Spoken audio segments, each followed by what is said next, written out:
Hello there, my name is Professor Charles Mwewa.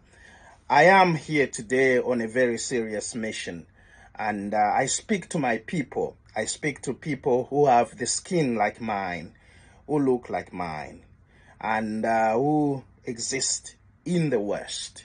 So I come to you with a very, very urgent message, and I hope that when you listen to me, you agree with me.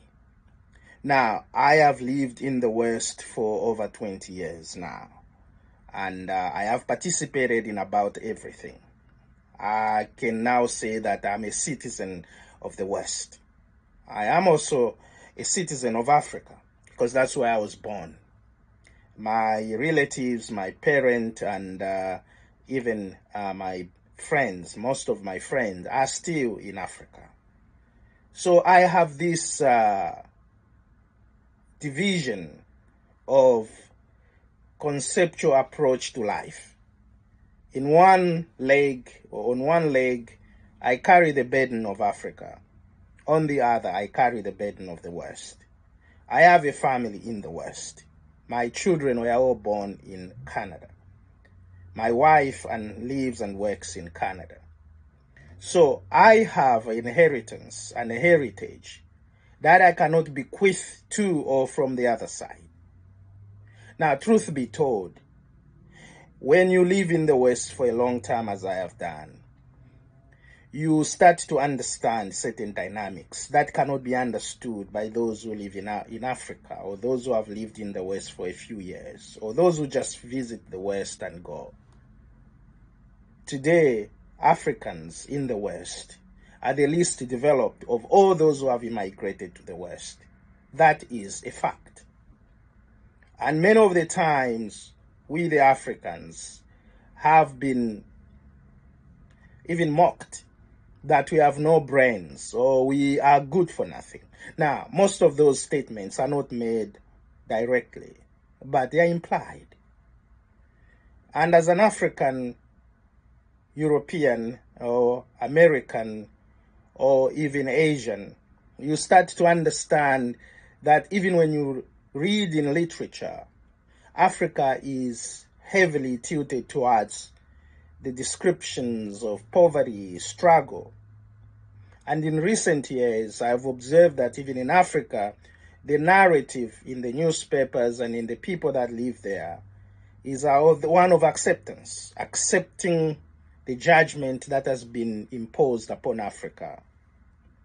That makes it sometimes livable, because some people in Africa may depend on aid and handouts from the West and Asian countries. And by believing that they are destitute and in need of world assistance and donation, they may start to accept a label that has been labeled against them from as far as 500 years. I bring to you Black West. This is the first book of its kind, written by your own brother, written by me. With all the experience I've garnered in the West, I have spoken about things that only I and similar situated individuals who have lived this long in the West can, and have told the truth. This is the truth about all of us who have immigrated from Africa and who live in the West. It is always an elephant in the room, isn't it? That when we discuss issues of Africa, only one person remains in the middle and caught up in between the haves and the have-nots. We, the immigrants who have to the West, are perceived by those at home as if we have arrived. But by those whom we find in the West, we are perceived as those who have come to look for chances and opportunities, but not in the light as you may think. We are perceived as, sometimes to use a very colonial word, we are perceived as cheap labor, sometimes perceived as neo-slavers, the word that are formulated very well in this book. Neo-servants are in between They are neither slaves nor servants, but they have components that exist in both quadrants. We in the West, as blacks, have not reached the crescendo of development and economic power. Now, from time to time, I've discussed in this book, there are minutiae of those of us who have made it. But in comparison to the Asians and the Europeans, we are very minute and very few in numbers. We can't compete. We have not competed yet. So our development per se in the West is very small. We are struggling in the West. We may be a little bit better than our brothers and sisters from Africa comparatively, but we are struggling when we compare ourselves to those who are from Europe and Asia. We haven't got economic power yet. We are still slaves of others, or servants of others. And that's why I bring to you Black West. I want us to change the paradigm. Africa must not be inglorious wherever it goes. At least for us in the West, we must face the truth. When you read this book, you discover every truth, everything.